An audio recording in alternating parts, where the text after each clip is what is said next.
আপনি ফেসবুকে এতটাই ভাইরাল হয়েছেন, এই ভাইরাল হওয়ার পিছনে কি আর আপনি এত জনপ্রিয়তা কেন?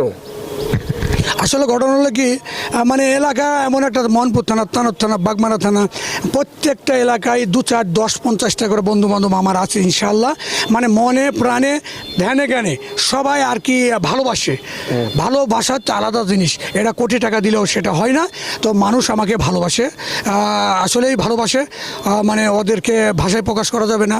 ওদেরকে ধন্যবাদ, যারা আমাকে মনে প্রাণে ভালোবাসে, তাদেরকে স্যালুট জানাই।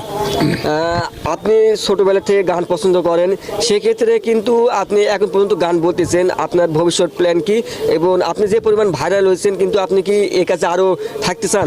ইনশাল্লাহ ইনশাল্লাহ অবশ্যই থাকবো, এবং ভালো কিছু মানে দেওয়ার জন্য আমি প্রস্তুত আছি। ইনশাল্লাহ দিব, দোয়া করবেন আপনারা সবাই আমার জন্য, দোয়া করবেন।